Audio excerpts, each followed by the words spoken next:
जो संपूर्ण आपत्तियों का घर है वो है अहंकार। अनित्य अहंकार, मैं आश्रय लेना। अनित्य जितने भी नाशवान पदार्थ हैं उनमें जो मैंपन आरोपित कर लिया वही अहंकार है। सब प्रभु के सिवा जो कुछ है वो सब नाशवान है। आत्मा के सिवा जो कुछ है वो सब भ्रम है और अहंकार इसी में होता है। यदि प्रभु जनित अहम होता है वो बड़ा विशुद्ध निर्मल होता है, वो परम शांतिदायक होता है। जैसे अभिमान जाय जन भोरे, मैं सेवक रघुपति पति मोरे, या अहम ब्रह्मास्मि, ये परम पवित्र अहम है। ये जो नाशवान भोग सामग्री, नाना प्रकार के परिवर्तनशील परिस्थितियां, इनका जो मैं स्वामी बन बैठा, इनका जो अहम कर्ता बन बैठा, भोक्ता बन बैठा, यही हमारे पतन का हेतु है। अपने सुदृढ़ विवेक के द्वारा अच्छी तरह समझ लो कि अहंकार नामक वस्तु ही तुम्हें दुख रूपी समुद्र में डाले हुए है।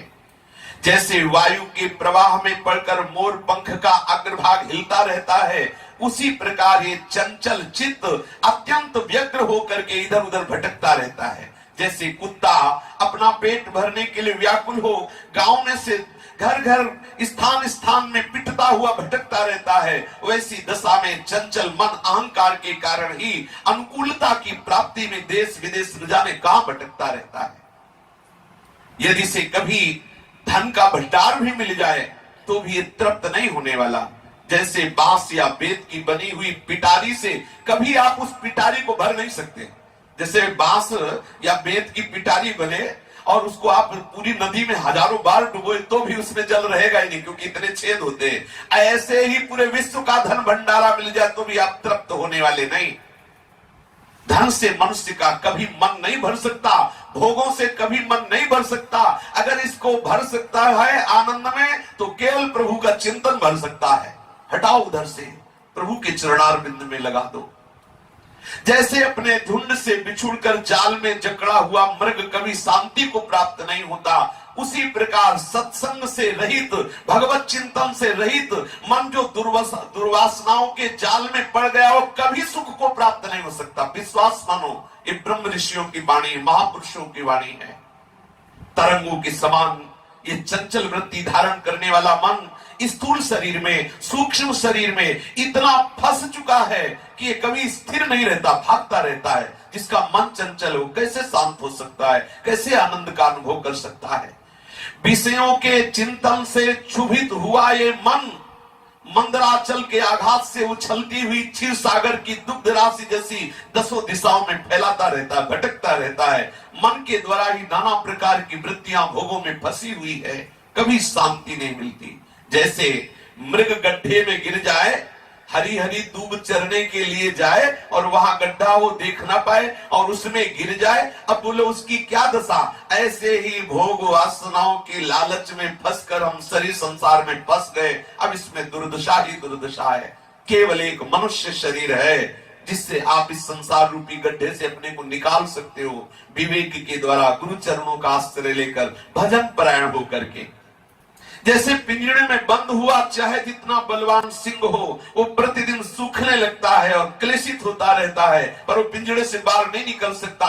ऐसे ही चाहे जितना बुद्धिमान हो, जिसका मन भोगों में फंस गया वो हर समय चलता रहता है, हर समय आत्मबलहीन होता रहता है।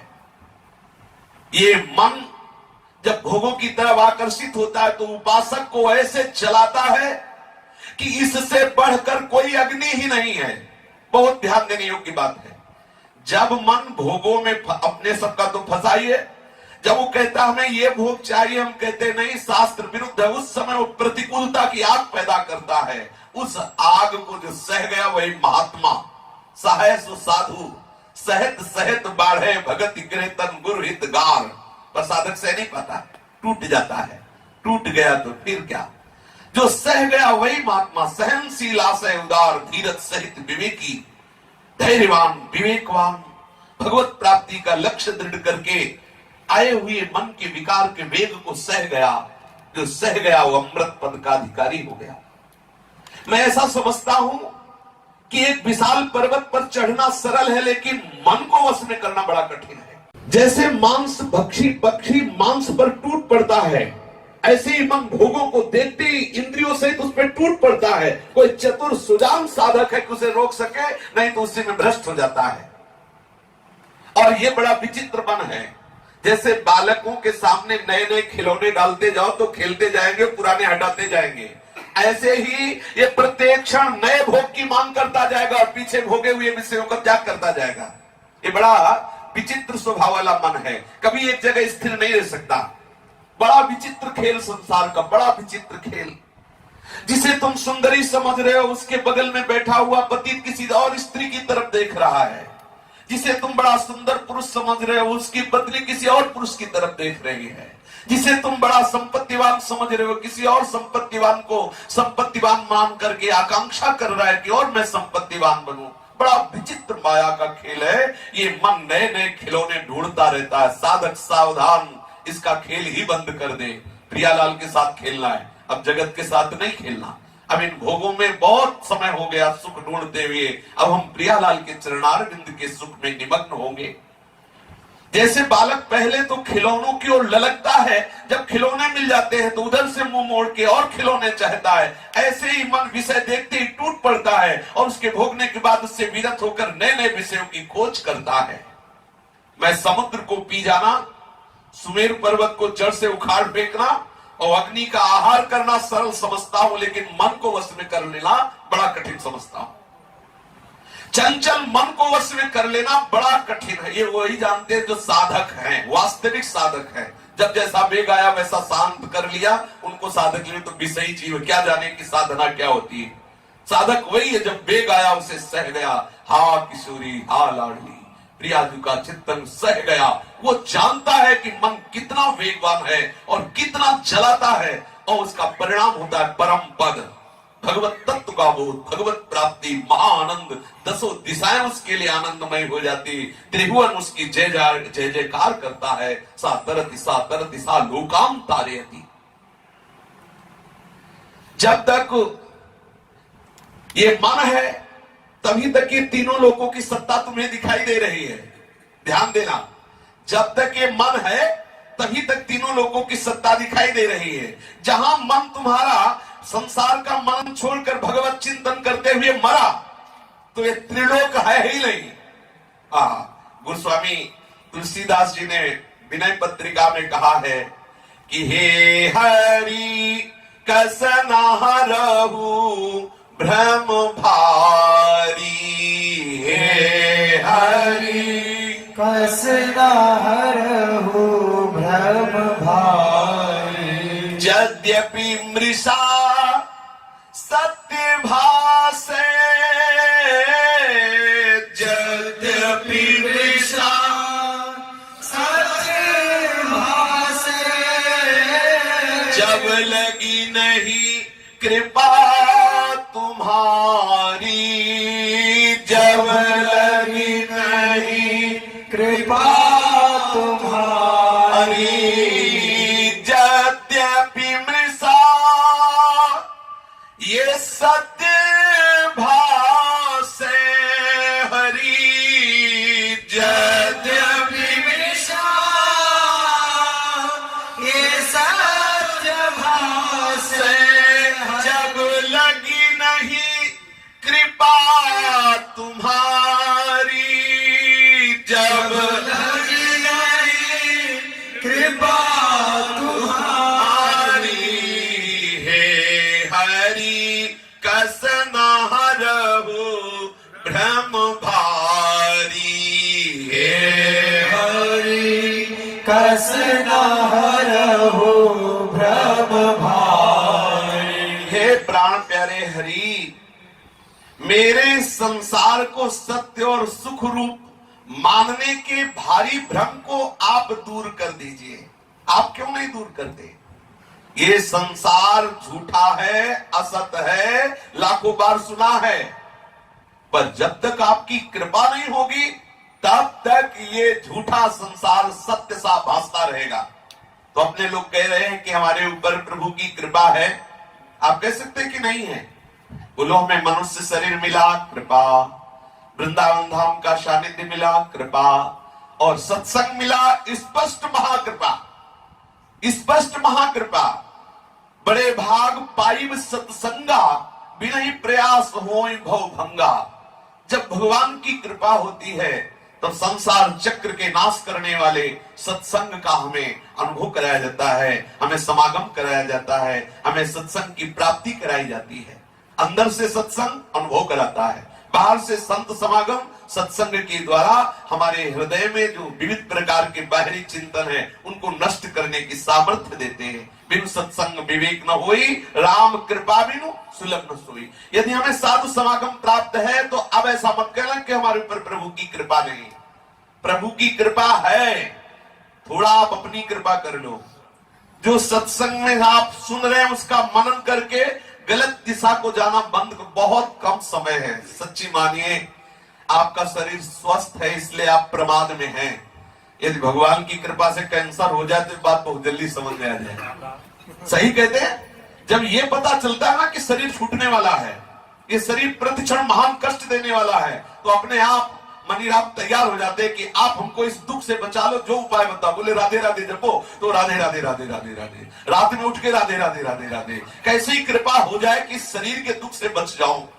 वो महान भाग्यशाली हैं जो इस शरीर के बंधन से मुक्त होना चाहते हैं।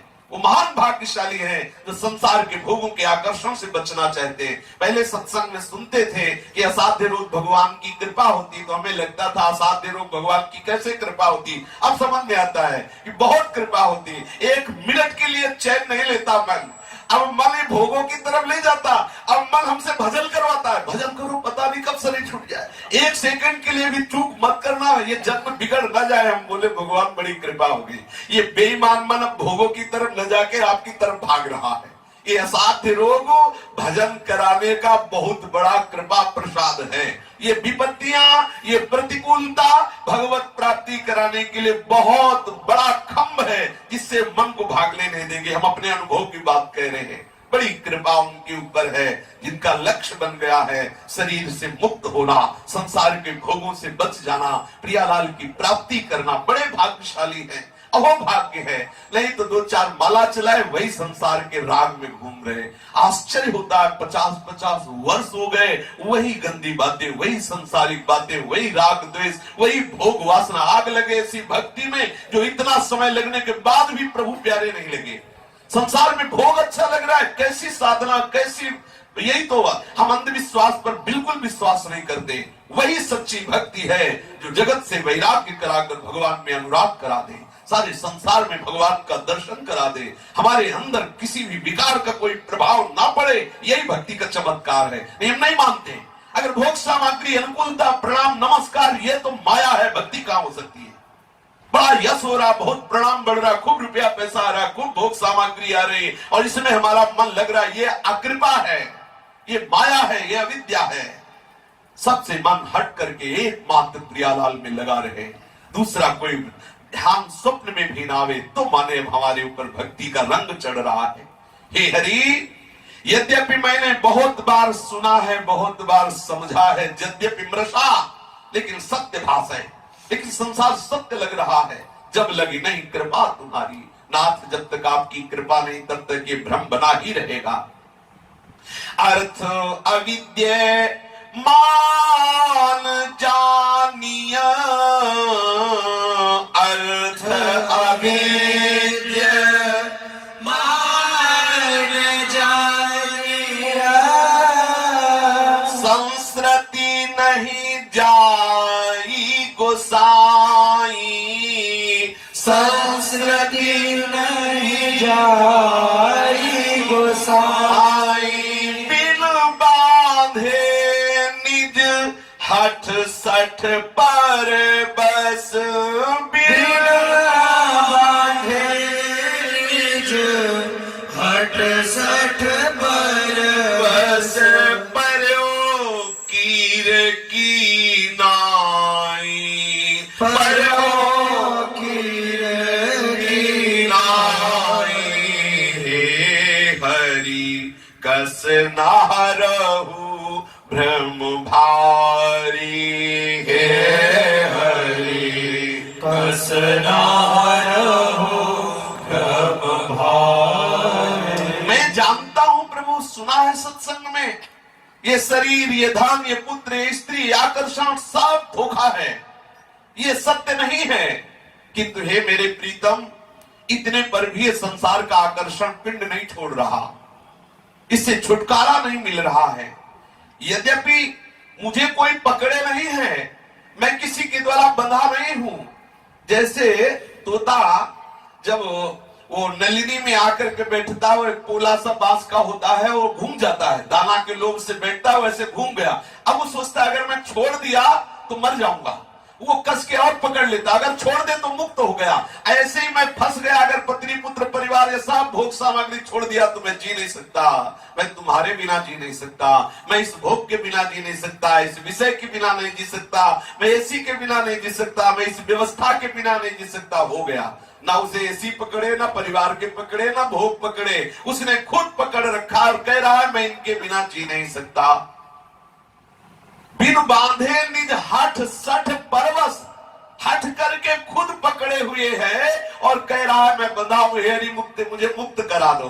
कैसी भगवान की विचित्र माया है कि सपने व्याधि विविध बाधा जनु, सपने वारी विविध बाधा जनो, मृत्यु उपस्थित आई, मृत्यु उपस्थित आई, वेद अनेक उपाय करे, हाँ उपाय करे, जागे बिनु पीर न जाई, जागे बिनु पीर न जाई, हे हरि कस न हरहु भ्रम भारी, हे कस न हरहु भ्रम भारी। जैसे किसी को स्वप्न में दिखाई दे कि मैं बहुत बड़ा रोग से ग्रसित हो गया और मेरी मृत्यु आ गई, अब मैं मरने जा रहा हूं। अब वो स्वप्न में देख रहा भयंकर रोग से ग्रसित और मृत्यु दशा को प्राप्त है। अब बाहर से तुम लाख जंत्र मंत्र जादू टोना औषधि करके देख लो, वो बिल्कुल ठीक होने वाला नहीं है। एक ही उपाय है, उसे जगा दो। बहुत सुंदर बात, समझ लीजिए। जैसे कोई स्वप्न में भयानक व्याधि से ग्रसित होकर मृत्यु दशा को प्राप्त हो रहा हो, वो भयानक दुख में दुखी है, तो उसके दुख का निवारण ना किसी वेद पाठ से होगा, ना किसी मंत्र से होगा, ना किसी वैद्य से होगा, ना किसी औषधि से होगा। क्या करो, सीधे उसको जगा दो, बस इतना ही उसके लिए है। अगर बाहर से हवन होम यज्ञ आदि करते रहो और वो शयन में स्वप्न में देखता रहे तो मरने का भयानक कष्ट भोगता रहेगा। केवल वो दुख जा सकता है तो जागने से जा सकता है। इसी प्रकार माया के भ्रम में पड़ा हुआ संसार की अनेक भोग वासना रूपी रोग से ग्रसित वो भयंकर मृत्यु दशा को प्राप्त हो रहा है। अगर उसे आप दुख रहित करना चाहते हो तो उसे ज्ञान करा दो कि तुम भगवान के चिदानंदमय अंश हो, तुम शरीर नहीं हो जो भोगों में फंस के भटक रहे हो। जहां वो जागा, ये जग जामिनी जागे जोगी परमार्थी प्रपंच वियोगी, उसी समय वो आनंद के अनुभव में आ जाएगा। जहां स्वप्न से जगाया उसको लगा रही है मैं स्वप्न देख रहा, खत्म, वो व्याधि खत्म, वो मृत्यु दशा खत्म। ऐसे ही शरीर राग के कारण भोग वासना में जला रही नाना प्रकार के दुख और मृत्यु आदि भयंकर दुख है। इसके लिए कोई अनुष्ठान चाहे जितना मृत्युंजय जप कर लो, ये अनुष्ठान तुम्हें दुख रहित नहीं कर पाएगा। एक ही बात है, किसी सदगुरु के द्वारा ये पता चल जाए कि हमारा स्वरूप क्या है, ये शरीर संसार का स्वरूप क्या है। अगर ये ज्ञान हो गया तो आप जाग गए। जब जाग गए तब रोना क्या, जब समझ गए फिर क्या सोना। जब माया का आकर्षण आपके हृदय में पड़ रहा था तब आप अविद्या से ग्रसित संसारी पुरुष थे। जब गुरु कृपा हुई, अज्ञान तिमिर का नाश हुआ, ज्ञानांजन का प्रकाश हो गया, फिर आपको दिखाई देगा कि सर्वम खलमिदं ब्रह्मणे नानास्ति किंचन, और वही सर्वम तत्व तुम ही हो। इसमें कोई अंतर नहीं, सारे भय खत्म। या मैं चिदानंद प्रभु का अंश हूं, सहचरी मानो, सखा मानो, जो मानो। इसी भाव से चिदानंद धाम में, चिदानंदमय लीला में प्रवेश पा गए। संसार के महान द्वंद्वों से आप बच गए। केवल जागना आवश्यक है, जाग जाओ। मोह निद्रा बहुत सो चुके, अनंत जन्म बीत गए, अब जागो। सदगुरु की शरण में जाकर सच्चिदानंद स्वरूप का अनुभव करो, वो तुम्हारा ही स्वरूप है। साधना से कोई स्वरूप की प्राप्ति नहीं होती। साधना होती है जो स्वरूप नहीं है उसे अपना मान रखे हो, उसके त्यागने की साधना होती है। जहां उसको त्यागा, बचा स्वरूप अपने आप अनुभव हो जाता है। श्रुति गुरु साधु समृति सम्मत यह, श्रुति गुरु साधु समृति सम्मत दृश्य असत दुखकारी, दृश्य असत दुखकारी देहि बिनु तजे भजे बिनु रघुपति, देहि बिनु तजे भजे बिनु रघुपति विपति सके कोटारी, विपति सके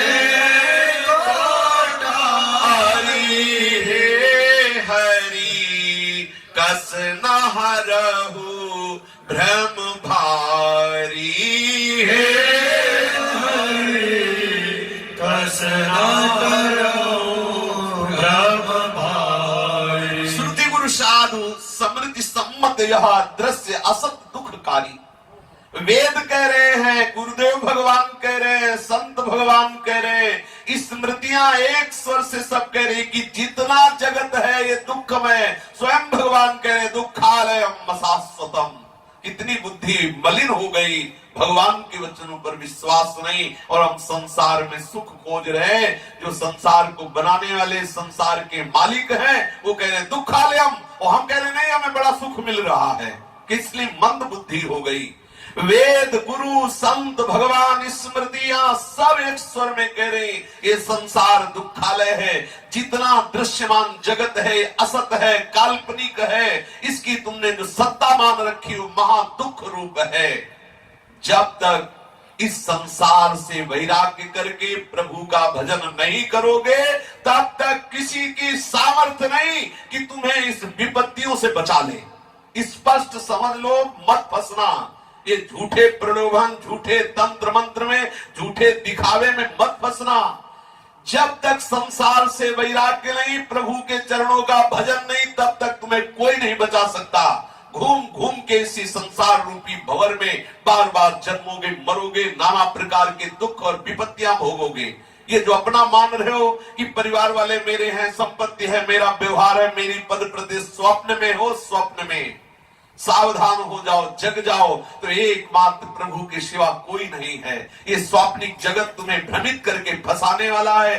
जितनी आयु मिली केवल उसके नष्ट करने के लिए इस माया ने जाल बिछा रखा है। बहु उपाय संसार तरन कहां, बहु उपाय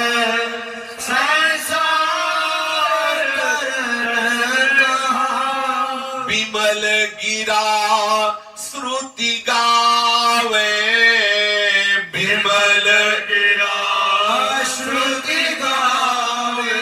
तुलसीदास मैं मोर गए बिनु, तुलसीदास मैं मोर गए बिनु, जीव सुख कबहू न पावे, जीव सुख कबहू न पावे। तुलसीदास मैं मोर गए बिनु, जीव सुख कबहू न पावे।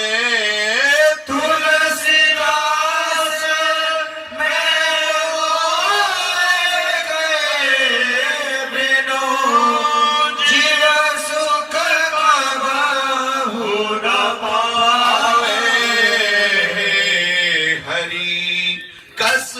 हरहु भ्रम भारी। हे हरि कस न हरऊ भ्रम भारी। वेद पुराण शास्त्र ये सब निर्मल भगवान की वाणी है। इस संसार से पार होने के बहुत उपाय बताते हैं, किंतु ध्यान देने योग्य बात है। गोस्वामी तुलसीदास जी कहते हैं, जब तक ये मैं और मेरा, ये अहमता ममता नहीं मिट जाती, तब तक कभी भी तुम्हारा कल्याण होने वाला नहीं। कभी तुम परमानंद सुख का, ये ध्रुव सत्य बात है, परम ध्रुव सत्य बात है। झूठे कोई आशीर्वाद दे मत मानना। जब तक देहाभिमान गलित नहीं होगा, जब तक अहमता ममता प्रियाजू के चरणों में नहीं समर्पित होगी, बिल्कुल आनंद का अनुभव नहीं होने वाला। एक अहमता ममता ये जग में है दुखदाई, ये जब श्री जी की ओर लगे तो होत परम सुखदाई। ध्यान देने योग्य बात है, यदि अहमता ममता को आप मिटाना चाहते हो, प्रभु के चरणों में लगाना चाहते हो, तो भोग भावनया याति बंधो दाढ़ वस्तु जहा तयोपशांतया याति बंधो जगती तानवम। जो जो तुम्हारे हृदय में भोग वासना जागृत हो, जो जो भोग वासना तुम्हें आकर्षित करे, तुम उसी भोग वासना का त्याग कर दो, तुम जीवन मुक्त हो जाओगे। ध्यान देने योग्य बात है। आवश्यकता और भोग वासना में अंतर है। आवश्यकता भूख इस शरीर की मिटाने की है। आचार्यों ने कहा, क्षुध व्याधि चिकित्सता, क्षुधा रूपी व्याधि की चिकित्सा करो। भूख लगे वो मांग खाऊंगो, गिनो न सांझ सवेरो, ब्रजवासिन के भूख टूकर घर घर छाछ महरो। जिससे हमारा उदर पोषण हो जाए, इसने कहा क्षुध व्याधि चिकित्सता। जैसे रोग की औषधि के द्वारा हम चिकित्सा करते हैं, ऐसे ही हमें भूख रूपी रोग की निवृत्ति के लिए भिक्षान्न से औषधि स्वरूप सेवन करना है। ऐसा ना हो कि मतलब अपच होने लगे, भजन छूटने लगे और नाना प्रकार की वासनाएं बढ़ने लगे। उचित भोजन, ये अनुभव की बात है। अगर आपका खाली पेट कुछ रहेगा तो भजन में रुचि बढ़ेगी, पूरा पेट भर जाएगा, प्रमाद स्थिति आने लगेगी। अच्छे अच्छे पदार्थ भी पाके देखे, रूखे सूखे भी पाके देखे, निर्जल देखे, सब करके देखा। सबका सार ये निकला कि उचित अन्न लेकर के यदि भजन किया जाए, इससे बड़ी कोई साधना नहीं। ना निर्जला रहने की जरूरत है, ना फलाहार रहने की जरूरत है। सब करके देखा है। एक सम अवस्था में आ जाओ। अगर आपका 2 रोटी दोपहर में, 1 रोटी 2 रोटी शाम के लेने से काम चल जाता है, बस एक नियम बना लो, उतना ही आहार लेते हुए बहुत काल तक अपने चित्त को प्रभु में लगाओ। ज्यादा है चाट चटोरापन भगवत मार्ग में बहुत हानिकारक है। उदर पोषण के लिए भिक्षान्न या जो सदगृहस्थ जन है, सत कमाई के द्वारा कमाया हुआ सात्विकम और साधारण वस्त्र जो अपनी दिनचर्या में अति आवश्यक है, वो प्रभु सबको दे रहे हैं। बिल्कुल पक्का ये विश्वास है, पूरा जीवन हो गया। जितनी अति आवश्यक वस्तुएं थी, कभी घाटा नहीं पड़ा। कभी ऐसा नहीं हुआ कि अब वस्त्र नहीं है, कभी ऐसा नहीं हुआ कि प्राण निकलने वाले, जल कैसे मिले, पानी कैसे, ऐसा नहीं। जब जहां अति आवश्यक हुआ, प्रभु ने वो दे दिया। और भोगों की वासना जो है, उसके त्याग की बात कही गई है। जो जो भोग वासना आपके हृदय में प्रकट हो, भोग भावना याति बंधो दार्ढ़ वस्तु जहा। यदि आप भोग भावना से युक्त हो रहे हैं, जो जो इच्छा हो रही वो भोग रहे हैं, तो संसार में सत्य भाव हो रहा, आपका बंधन दृढ़ हो रहा है। यदि जो भोग वासना आवे, भगवत चरणों का बल लेकर उसी का त्याग कर दो, तो आप जीवन मुक्त महात्मा हो गए। जिसको भगवत प्राप्ति हो जाती है, उसके मन का अवश्य लक्षण हो जाता है कि त्रिभुवन का कोई भी भोग उसे रुचिकर नहीं जान पड़ता। ये लक्षण है। कोई भी भोग उसे रुचिकर नहीं, कोई भी भोग उसके हृदय को आकर्षित नहीं कर सकता जिसे भगवत प्राप्ति हो गई। कोई भी भोग, भगवत प्राप्ति की योग्यता आने के पहले ही स्थिति आ जाती है। ब्रह्मादि के भोग सब विष सम लागता ही, नारायण ब्रज चंद की लगन लगी है जाए। वो विष के समान संसार के भोग लगने लगते हैं। भोग वासना के क्षय का ही नाम मुक्त है, मुक्तावस्था है। कोई भी भोग वासना आपको आकर्षित नहीं कर पा रही, आप मुक्त हैं। प्रेमी तो इसके आगे की बात है। कोई ये ना कह दे कि हमें ज्ञान और मोक्ष से मतलब क्या, हम तो प्रेमी। प्रेमी का मतलब शरीर राग नहीं, प्रेमी का मतलब इंद्रियों की तृप्ति नहीं, अरे प्रेमी तो मोक्ष से भी वैराग्य धारण करता है। अभी समझा क्या प्रेमी किसे कहते हैं? या हम सहचरी तुम गोपी और ना जाने कौन कौन सी लीला भगवान हो रही है। वास्तविक सिद्धांत से चलोगे तो संसार से वैराग्य, शरीर से वैराग्य होकर के जो स्वरूप का एक खेल है, जो सहचरी या सखा या गोपी का खेल है, वो स्वरूप से खेल है, वो देह खेल नहीं है, वो चिदानंद खेल है। अगर देह भाव में आकर्षण, स्त्री पुरुष का आकर्षण है, वो दुराचारी न सखी है न सखा है, न गोपी है न गोपा है, वो सब प्रपंच है। बिल्कुल, ये बिल्कुल मत मानना ये सब एक देखा यहां तक चूड़ियां और लाली लिपस्टिक और इधर, ये सब नहीं। कोई गोपी का ऐसा स्वरूप नहीं, चिदानंद स्वरूप है गोपी का, चिदानंद स्वरूप सहचरी का है। परम वैराग्य सन्यासियों की गुरु है गोपीजन। परमहंस श्री सुखदेव जी जैसे महापुरुष उनका यश गान कर रहे। गोपी कोई विषय स्त्री है क्या? गोपी गोप भाव ये क्या कोई सांसारिक देह भाव है क्या? जो शरीर भाव से स्थूल सूक्ष्म कारण शरीर से ऊपर उठकर स्वरूप स्थिति में है, वो महापुरुष भी वंदना करता है गोपी की। वो है गोपी प्रेम की धरा, प्रेम की ऐसी स्थिति है गोपी। ये सांसारिक प्रपंचिक व्यवहारिक ये गोपी भाव में नहीं है, ये संसार का खेल नहीं है। एक दूसरे लाली लिपस्टिक लगा के बोले चलो हम गोपी हो गए तुम गोप हो गए, चलता है, बोले चलता है तो नरक भी चलता है, वहां भी जाना पड़ेगा। शरीर राग नष्ट किए बिना कोई भी साधक नहीं है, किसी भी मार्ग का साधक नहीं है। सब साधकों का पहला कर्तव्य है स्थूल शरीर के राग का नाश। किसी भी भोग का कोई भी प्रभाव आपके ऊपर ना पड़े तो मानना कि आप साधना में चल रहे, तभी शांत भाव आएगा। इसके ऊपर दास्य सख्य वात्सल्य कांता भाव आदि है। जिसकी दृष्टि भोगों में सुख बुद्धि करती है वो कदापि तत्वज्ञ नहीं हो सकता। जिसने जानने योग्य वस्तु को जान लिया है, उस महात्मा का लक्षण है कि कितना भी भोग विलास सामग्री के बीच में बैठा हो, उसके लिए जैसा स्मशान तैसा हो भोग सामग्री, समलोष्टास्व कांचना। बिल्कुल ये स्थिति होगी। जैसे मरुभूमि में कभी लता नहीं जग सकती, ऐसे उस महात्मा के हृदय में कभी विषय भोग की इच्छा नहीं हो सकती। जिसको तत्व ज्ञान हो सका है, जिसको भगवत प्राप्ति हो गई, जिसने जानने योग्य तत्व को जान लिया है, जिसने पाने योग्य आनंद को पा लिया है, उसको ब्रह्मादि के भोग भी आकर्षित नहीं कर सकते। उसके स्वभाव में वैराग्य होता है। हमें सच्चे महात्मा बनना है, सच्चे उपासक बनना है, सच्ची श्री जी की शरणागति स्वीकार करनी है। जितने कदम चलो सच्चे बन करके चलो। इस संसार का राग त्यागना ही भगवत भक्ति का मुख्य उद्देश्य है। जहां ये राग त्यागा तो बचा अनुराग। वो चाहे आत्मरति बोलो चाहे कृष्ण रति बोलो, एक ही बात है।